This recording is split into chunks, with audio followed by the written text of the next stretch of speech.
Hello Areen. Chemical properties of hello arenes. तो एक यहाँ पे भी वही क्वेश्चन आ गया, जैसे हमने अल्कोहल से तो हेलो एल्केन तैयार कर दी थी डायरेक्ट, तो उस वहां हमने कहा था फिनोल से हेलो अरीन तैयार नहीं हो रही थी, कुछ रीजन बताए थे, रेजोनेंस वगैरह का फैक्टर बताया था ना। अब ये कहता है कि अब हेलो एल्केन आई थी वो तो आसानी से रिएक्ट कर रही है। अब ये कहता है कि जो हेलोरीन्स होती है ना, they are less reactive than haloalkane. तो इसमें इसी पॉइंट को आज हम क्लियर करेंगे। Haloarenes are less reactive than haloalkane. Haloarenes are less reactive than haloalkanes. Very important, ठीक है। इसी क्वेश्चन को कैसे बोल सकता है वो कि उसने ये हेलो एल्केन लिया, ये कहता है कि हेलो एल्केन तो न्यूक्लियोफिलिक सब्स्टिट्यूशन रिएक्शन दिखाती हैं, यस हेलोरीन्स तो दिखाती हैं इजीली, लेकिन हेलोरीन जो होती है ना, हेलोरीन्स वो इजीली नहीं दिखाती है। ड्रास्टिक कंडीशन में तो दिखा देगी लेकिन इजीली नहीं दिखाती है। क्यों? हेलो एल्केन तो दिखा देगी लेकिन haloarenes easily nucleophilic substitution reaction नहीं दिखाती हैं। या फिर ऐसे पूछ ले haloarenes are less reactive than haloalkane, वाही, ठीक है ना। Haloarene are less reactive than haloalkanes. तो इसके बारे में हम डिस्कस करेंगे। भाई देखो, एक नॉर्मल सी बात है, एक पॉइंट तो दिमाग में क्लियर हो जाना चाहिए, क्या कि ये तो आ गई मेरे पास हेलो एल्केन, एक मेरे पास आ गई हेलोरीन, ये आ गई, ये आ गई हेलोरीन। अब ये केमिकल रिएक्शन दिखा रहा है, ये ज्यादा रिएक्टिव, मतलब कि ये बॉन्ड टूट रहा है इसमें आसानी से। अब ये केमिकल रिएक्शन नहीं दिखाता, मतलब ये बॉन्ड यहां से आसानी से नहीं टूटता। मतलब सीधी सी बात है, ये जो बॉन्ड होगा ना ये स्ट्रॉन्ग है, किसकी बजाय इस बॉन्ड की। इसका मतलब हेलो एल्केन में जो कार्बन और हेलोजन में बॉन्ड था वो वीक था, और हेलोरीन के अंदर कार्बन और हेलोजन में बॉन्ड है वो क्या है, स्ट्रॉन्ग। तभी तो ये कम रिएक्टिव है। भाई रिएक्शन में क्या होता है, पुराने बॉन्ड टूटेंगे, नए बॉन्ड बनेंगे। अब पुराना बॉन्ड इसमें टूट नहीं रहा, क्यों? वो कारण अब पता लगाएंगे क्यों नहीं टूट रहा। तो इतना तो दिमाग में क्लियर हो गया ना कि भाई ये कम रिएक्टिव होते हैं या न्यूक्लियोफिलिक सब्स्टिट्यूशन रिएक्शन क्यों नहीं दिखाते। तो उसका कारण ये है कि जो कार्बन और हेलोजन के बीच में बॉन्ड हेलोरीन में वो स्ट्रॉन्ग है, किसकी बजाय, हेलो एल्केन की बजाय। क्लियर हो गया। अब ये बॉन्ड स्ट्रॉन्ग क्यों, मतलब क्वेश्चन आपसे ये पूछेगा कि भाई haloarene are less reactive than haloalkane, या फिर आपसे पूछ ले विच इज मोर रिएक्टिव या which is less reactive. Halo alkane और हेलो अरीन में से कौन ज्यादा रिएक्टिव है, हेलो एल्केन ज्यादा है। या पूछ ले कौन लेस रिएक्टिव है, तो कौन है, हेलो अरीन लेस रिएक्टिव है। क्यों? उसके बारे में हम बात करेंगे, ठीक है ना। तो जनरल आइडिया तो दिमाग में सेट हो गया ना कि इसमें सारा जो फैक्टर आएगा उस बॉन्ड पे आएगा। सबसे पहले कहता है, पहला जो इसका आंसर इसको एक्सप्लेन करने के लिए बताया है, ये कहता है रेजोनेंस इफेक्ट। रेजोनेंस इफेक्ट, यहीं से सारी बातें क्लियर हो जाएंगी आपके रेजोनेंस इफेक्ट से। तो देखो मैं हेलोरीन की स्ट्रक्चर लिख देता हूं, मैं ये स्ट्रक्चर बना लेता हूं, फिर जल्दी जल्दी हो जाएगा। जो चेंज आएगा ना उसको डिनोट कर देंगे हम।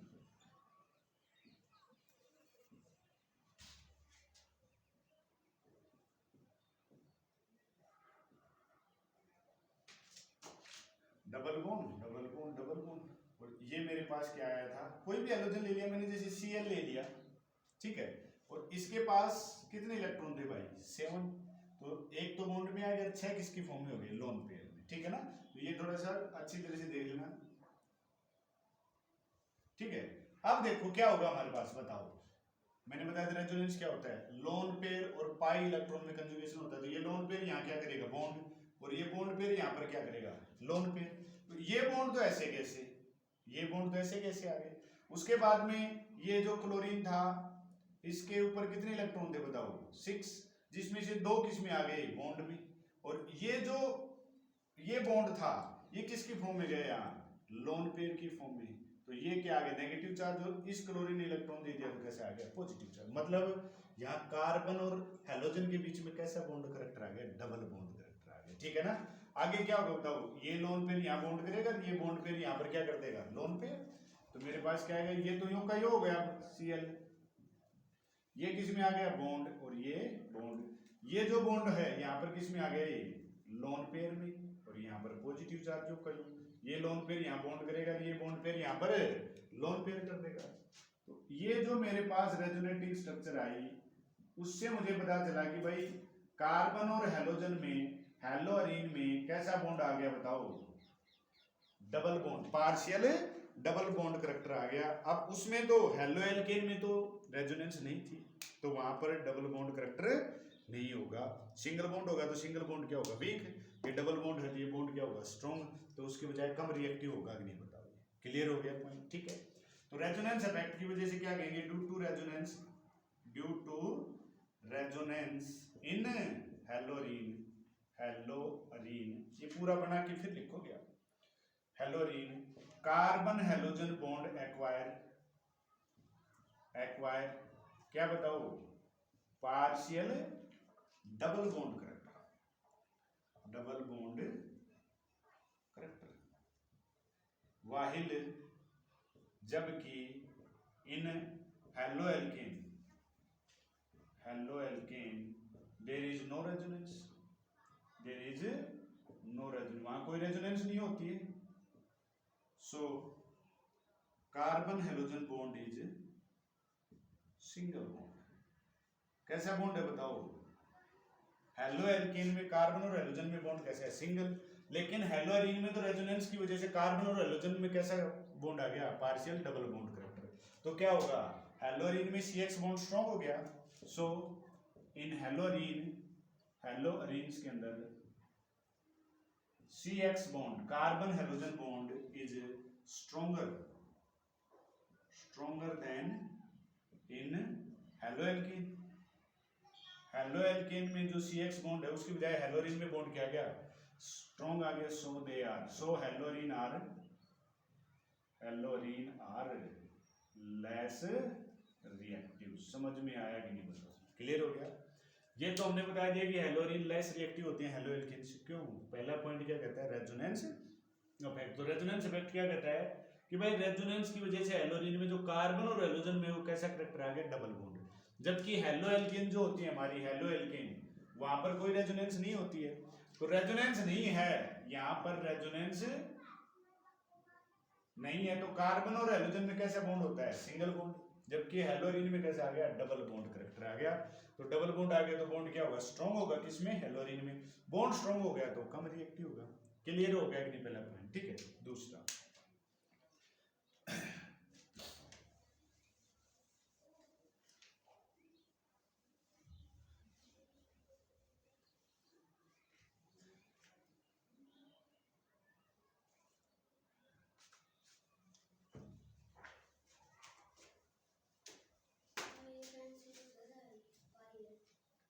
Hybridisation of carbon, second point क्या बताएंगे, hybridization of carbon atom linked with halogen, halogen कि जो कार्बन एटम हेलोजन के साथ जुड़ा हुआ है उसकी हाइब्रिडाइजेशन क्या है। तो बताओ, एक तो आपने लिखा हेलोएल्केन, एक आपने लिखा भाई हेलोअरीन, हेलोअरीन। हेलोएल्केन में बताओ कैसे बॉन्ड है, हेलोएल्केन में जो कार्बन है ये हेलोजन है, सिंगल बॉन्ड बनाएगा सारे के सारे। तो बताओ इसकी हाइब्रिडाइजेशन क्या होगी, sp3। हेलोएल्केन में जिस कार्बन के साथ हेलोजन जुड़ा है उसकी हाइब्रिडाइजेशन क्या है, sp3। जबकि हेलोअरीन में बताओ, ये आ गया मेरे पास, हेलोअरीन में ये डबल बॉन्ड आ गई और यहाँ हेलोजन जुड़ा है, तो डबल बॉन्ड जब आ जाता है तो उस कार्बन की हाइब्रिडाइजेशन क्या आएगी बताओ, sp2। ठीक है ना, यहाँ हेलोएल्केन में कार्बन की हाइब्रिडाइजेशन sp3 है, यहाँ पर क्या है, sp2 है। अब ये कहता है, देखो इससे दो पॉइंट एक्सप्लेन करेंगे, क्या कि भाई जो sp3 हाइब्रिडाइज कार्बन होता है ना उसका साइज बड़ा होता है, उसका साइज बड़ा होता है, sp2 हाइब्रिडाइज कार्बन का साइज छोटा होता है। तो अब एक बात बताओ, अगर साइज बड़ा है इसका तो बॉन्ड लेंथ भी बड़ी होगी, इसका साइज छोटा है तो बॉन्ड लेंथ भी छोटी होगी। तो बॉन्ड लेंथ अगर स्मॉल है, बॉन्ड लेंथ छोटी है तो बॉन्ड स्ट्रॉन्ग मिलेगा। कैसे मिलेगा? Bond strong. और जैसे जैसे बॉन्ड लेंथ बढ़ती है तो बॉन्ड वीक हो जाता है। बॉन्ड वीक होगा तो ज्यादा रिएक्टिव होगी halo alkane.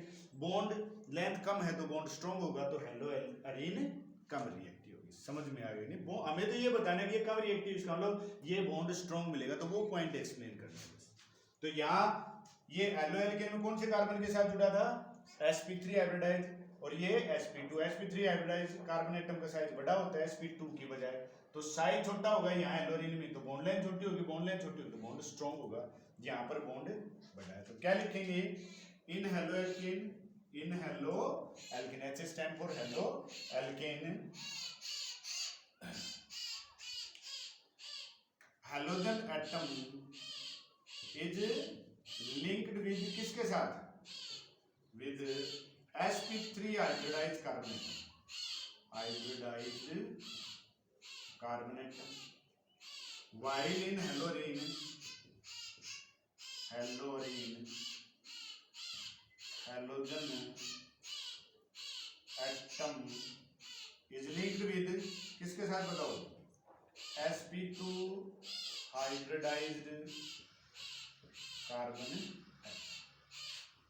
sp2 hybridized carbon atom have small size, so there will be smaller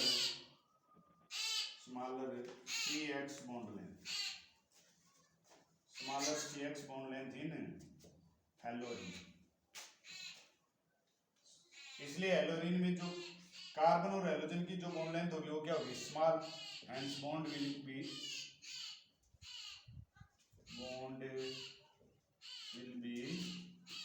strong. Bond क्या होगा? स्ट्रॉन्ग। समझ में आ गया कि नहीं बताओ? हेलो एल्केन के अंदर हेलोजन एटम किसके साथ जुड़ा हुआ है? sp3 हाइब्रिडाइज्ड कार्बन के साथ। और हेलोरीन में किसके साथ जुड़ा हुआ है? sp2। किसके साथ जुड़ा है हेलोरीन में? sp2। जो sp2 हाइब्रिडाइज्ड कार्बन एटम होता है उसका साइज क्या होता है? छोटा। साइज छोटा होगा तो CX बॉन्ड लेंथ भी छोटी होगी, बॉन्ड लेंथ छोटी होगी तो बॉन्ड स्ट्रॉन्ग होगा।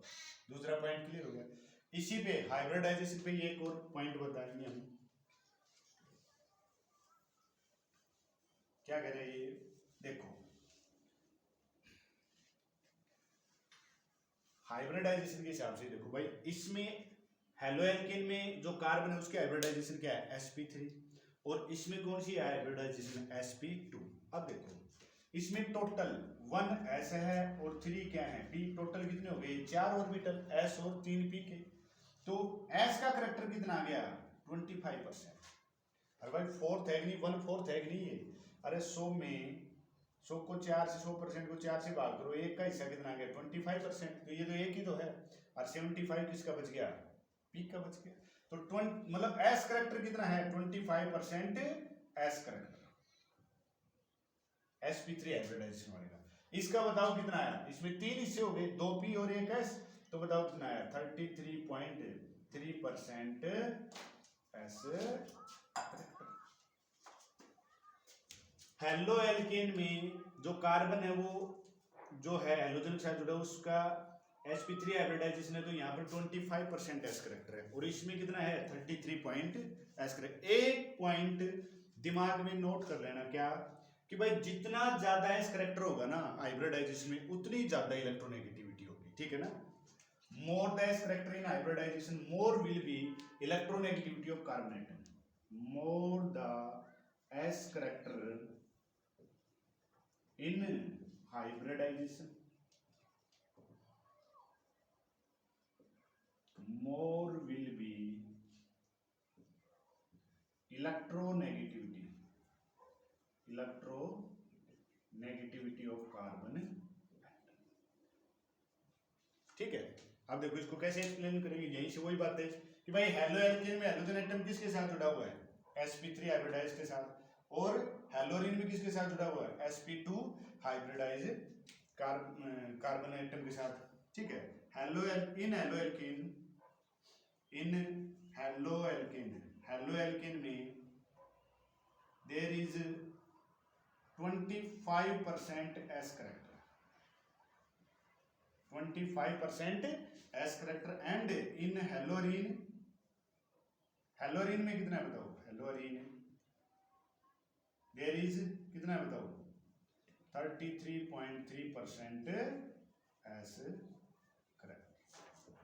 हेलो एल्केन में जो हेलोजन है वो sp3 हाइब्रिडाइज्ड कार्बन एटम के साथ जुड़ा है, जबकि हेलोरीन में sp2 हाइब्रिडाइज्ड कार्बन एटम के साथ जुड़ा है। ये कहता है कि हेलो एल्केन में, हेलो एल्केन के अंदर जो हाइब्रिडाइज्ड कार्बन इसका एस करेक्टर कितना है बताओ 25%, जबकि हेलोरीन में कितना है 33.3%। एक पॉइंट जो बहुत इंपॉर्टेंट है, जो आपको हमेशा याद रखना है कि जितना ज्यादा एस करेक्टर होगा किसमें, हाइब्रिडाइजेशन में, वो कार्बन एटम उतना ही ज्यादा इलेक्ट्रोनेगेटिव होगा। तो बताओ कौन सा कार्बन इलेक्ट्रोनेगेटिव है, ये, ठीक है ना। अरे हेलो एल्केन की जो रिएक्शन आई थी वो किसके कारण आई थी, वो उसका जो मेन कारण था वो ये था कि भाई हेलो एल्केन में हाइड्रोजन एटम ज्यादा इलेक्ट्रोनेगेटिव था, तो ये इस पे कैसा चार्ज आया था बताओ, थोड़ा सा नेगेटिव चार्ज, ये कार्बन इससे कम इलेक्ट्रोनेगेटिव था तो क्या आया था पॉजिटिव, और इस पॉजिटिव चार्ज की वजह से तो न्यूक्लियोफाइल इस पे अटैक कर रहे थे। अब लेकिन ये कहता है कि चलो यहां तक तो ये ठीक है, ये ज्यादा इलेक्ट्रोनेगेटिव डेल नेगेटिव और ये डेल पॉजिटिव, इसकी वजह से न्यूक्लियोफाइल इस पे अटैक कर देगा। लेकिन अब एक बात बताओ, ये जो कार्बन है हेलोरीन की, ये कार्बन है, ये इस कार्बन की बजाय ज्यादा इलेक्ट्रोनेगेटिव है, तो क्या इस हेलोजन को इलेक्ट्रॉन देगा, ये उसकी बजाय कम देगा कि नहीं बताओ भाई। ये तो हेलोजन ज्यादा इलेक्ट्रोनेगेटिव था इसलिए इससे इलेक्ट्रॉन ले रहा था, इसकी तरफ इलेक्ट्रॉन ले रहा था तो इसमें नेगेटिव चार्ज, इसमें पॉजिटिव। लेकिन in comparison to this carbon atom is more electronegative. अब अगर ये इलेक्ट्रोनेगेटिव हो गया तो जो इलेक्ट्रोनेगेटिव होगा तो इलेक्ट्रॉन कम देगा भाई, इसकी बजाय कम देगा ना। अब इसकी बजाय इलेक्ट्रॉन कम देगा तो यहाँ जो चार्ज सेपरेशन आएगा वो भी क्या होगा, कम ही होगा। और जब चार्ज नहीं होगा तो न्यूक्लियोफाइल कहां से अटैक करेगा, जितना ज्यादा चार्ज होगा उतना इजीली न्यूक्लियोफाइल अटैक करेगा। तो तीसरा पॉइंट ये होता है कि भाई हाइब्रिडाइजेशन में यहाँ पर ये जो कार्बन है ये sp2 हाइब्रिडाइज्ड है, ये कितना है sp3, यहाँ s करेक्टर कितना है 25, यहाँ कितना है 33.3% एस करेक्टर। जितना ज्यादा एस करेक्टर होगा हाइब्रिडाइज उतनी ज्यादा इलेक्ट्रोनेगेटिविटी होगी इस कार्बन की, और जितनी ज्यादा इलेक्ट्रोनेगेटिव होगी तो चार्ज सेपरेशन कम होगा, और चार्ज सेपरेशन कम होगा तो फिर न्यूक्लियोफाइल अटैक कैसे करेगा। यहाँ जो रिएक्शन का कारण क्या था, ये चार्ज ही तो था। तो ये कुछ एक बातें हैं जो मेन आपको इनमें ध्यान रखनी है भाई। एक तो हाइब्रिडाइजेशन का आ गया, एक क्या आ गया इसमें हाइब्रिडाइजेशन कार्बन को साइज को अफेक्ट करता है, दूसरा ये आ गया इसमें इलेक्ट्रोनेगेटिविटी का डिफरेंस, और एक रेजोनेंस का। एक और पॉइंट अगर आप करना चाहो तो क्या कर सकते हैं भाई, देखो ये है ना, ये हेलो एल्केन थी, इसमें तो कार्बन एटम थे, क्या थे कार्बन एटम, इसमें सारे के सारे सिग्मा बॉन्ड होते हैं, इसमें क्या आ गए ये पाई बॉन्ड भी तो आ गए, है ना। और पाई बॉन्ड कैसे बनता है, जो भी कार्बन एटम होंगे, जो कार्बन एटम होंगे, पाई बॉन्ड कैसे बनता है बताओ, साइड वाइज ओवरलैपिंग होती है ऑर्बिटल्स की। तो एक electron cloud above the plane होता है, एक electron cloud below the plane, मतलब इसमें इलेक्ट्रॉन क्लाउड जो है ना प्लेन से बाहर भी है।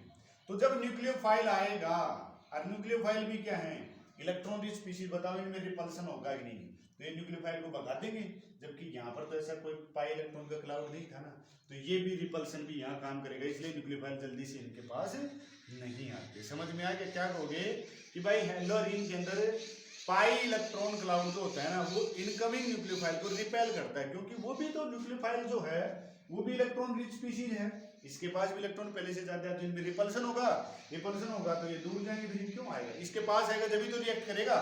तो ये कारण भी हम बता सकते हैं। क्लियर हो गया ना। एक इसी तरह से बिल्कुल सेम टू सेम ऐसे ही पूछ लेता हेलो एल्केन का और एक विनाइल हैलाइड का, विनाइल हैलाइड का।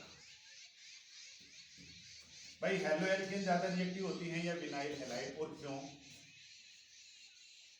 तो ये रीजनिंग के क्वेश्चन है भाई, ये थोड़ा ध्यान रखना। ये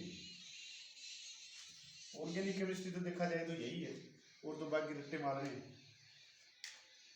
ये कहता है एक तो मैंने हेलो एल्केन ले ली CH3 CH2 Cl, एक मैंने ले लिया vinyl chloride CH3 CH2 Cl, ये ले लिया। अब ये कहता है कि भाई डबल बॉन्ड आएगा ना CH2 विनाइल क्लोराइड, जब विनाइल हैलाइड बोलते हैं ना, तो ये तो हेलो एल्केन आ गई अपनी, ये क्या है हेलो एल्केन है, और ये क्या है बताओ, विनाइल हैलाइड। मतलब जिन कार्बन के बीच में डबल बॉन्ड है वहीं पर क्या है, हेलोजन एटम है। तो ये कहता है कि halo alkane is more reactive than vinyl halide, या फिर vinyl halide is less reactive than halo alkane. क्या कारण है? तो कारण तो वही आएगा, क्या आएगा कि भाई यहाँ बॉन्ड वीक होगा, यहाँ बॉन्ड स्ट्रॉन्ग होगा, जब भी तो ये रिएक्ट नहीं कर रहा। अब ये बॉन्ड स्ट्रॉन्ग क्यों हुआ, उन फैक्टर को हम काउंट कर लेंगे। तो ये कहते हैं वही बात आएगी, इसमें एक तो रेजोनेंस होती है। क्या होती है? रेजोनेंस। क्या रेजोनेंस होगी बताओ इसमें, कि भाई CH2 डबल बॉन्ड 2 3 1 4, CH ही तो आएगा, CH2 थोड़ी आएगा, CH और ये Cl, इसके पास ये लोन पेयर, ठीक है। अब रेजोनेंस के लिए एक बात बताइए, रेजोनेंस होती है जो कंजुगेशन होता है किन के बीच में, लोन पेयर इलेक्ट्रॉन और पाई इलेक्ट्रॉन तो मिल गए मुझे ये, तो क्या होगा, ये लोन पेयर यहाँ बॉन्ड कर देगा और ये बॉन्ड पेयर यहाँ पर लोन पेयर कर देगा। तो हमारे पास स्ट्रक्चर क्या आ जाएगी बताओ, स्ट्रक्चर हमारे पास आ गई CH2 single bond CH double bond Cl, और कितने इलेक्ट्रॉन बच गए इसके, 4। दो तो किसमें आ गए, ये बॉन्ड में आ गए, तो इस पे कैसा चार्ज, पॉजिटिव, इसके पास ये आ गए तो इस पे नेगेटिव। मेन आपका जो कंसीडरेशन है वो यहाँ होना चाहिए कि कार्बन और हेलोजन में कैसा बॉन्ड आ गया, डबल बॉन्ड, जबकि हेलो एल्केन में तो रेजोनेंस नहीं होती है। अरे लोन पेयर इसके पास भी तो है, लेकिन ये रेजोनेंस दिखाए कैसे, यहाँ पाई इलेक्ट्रॉन नहीं है, इसमें तो पाई इलेक्ट्रॉन आ गए तो रेजोनेंस आ गई, तो रेजोनेंस आ गई तो कार्बन और हेलोजन बॉन्ड में कैसा करेक्टर आ जाता है, डबल बॉन्ड करेक्टर। और अगर डबल बॉन्ड आ गया तो वो स्ट्रॉन्ग हो गया, स्ट्रॉन्ग हो गया तो बताओ ये कम रिएक्टिव हो गई इसके बजाय। तो vinyl halide is less reactive than halo alkane because, वही बात लिख दोगे ना, बिकॉज भाई रेजोनेंस के कारण कार्बन और हेलोजन के बीच में कैसा आ गया, डबल बॉन्ड। ये पूरा बता दिया कैसे, ये जो ये था हमारे पास ये डबल बॉन्ड, और ये इसके लोन पेयर क्या करेगा, यहाँ बॉन्ड और ये बॉन्ड पेयर लोन पेयर। देखो ये 6 थे, 4 बच गए, ये बॉन्ड आ गया तो इसने इलेक्ट्रॉन दिया पॉजिटिव चार्ज, यहाँ का डबल बॉन्ड इसमें लोन पेयर में कन्वर्ट हो गया नेगेटिव। मुझे तो ये देखना था बस कि कार्बन और हेलोजन में कैसा बॉन्ड आ गया, डबल बॉन्ड, यहाँ सिंगल बॉन्ड हो गया। एक पॉइंट के लिए रेजोनेंस का इफेक्ट। दूसरा पॉइंट क्या बता सकते हैं, वही हाइब्रिडाइजेशन बताओ, कार्बन की हाइब्रिडाइजेशन। यहाँ जो हेलोजन जुड़ा है इस कार्बन की हाइब्रिडाइजेशन बताओ क्या है, sp3। यहाँ बताओ sp2 डबल बॉन्ड आ गया तो बताओ क्या आ गई, sp2 इस कार्बन की, इसकी क्या है sp2 कार्बन का साइज क्या होगा, छोटा, sp3 वाले का क्या होगा, बड़ा। बॉन्ड लेंथ बड़ी होगी, बॉन्ड लेंथ छोटी होगी, तो बॉन्ड यहाँ क्या हो गया, स्ट्रॉन्ग, बॉन्ड स्ट्रॉन्ग हो गया, तो अपने आप ही कम रिएक्टिव होगा। तीसरा पॉइंट क्या बता सकते हो, यहाँ इस करेक्टर कितना है बताओ, 33.3%, यहाँ कितना आया 25%। ये ज्यादा इलेक्ट्रोनेगेटिव हो तो यहाँ 4 सेपरेशन, यहाँ तो 4 सेपरेशन आसानी से हो गया था। अब ये इलेक्ट्रोनेगेटिव हो गया तो क्या इस क्लोरीन को इलेक्ट्रॉन देगा, नहीं देगा, तो 4 सेपरेशन नहीं होगी या कम होगी। तो 4 सेपरेशन नहीं होगी तो चार्ज की वजह से जो न्यूक्लियोफाइल अटैक कर रहा था, सारी की सारी वही बात है। क्लियर हो गया कि नहीं? ठीक है, हो गया कंप्लीट ये। तो अब ये कैसे रिएक्ट करेंगे, कैसे रिएक्शन दिखाएंगे, उनके बारे में हम कल डिस्कस करेंगे, ठीक है ना।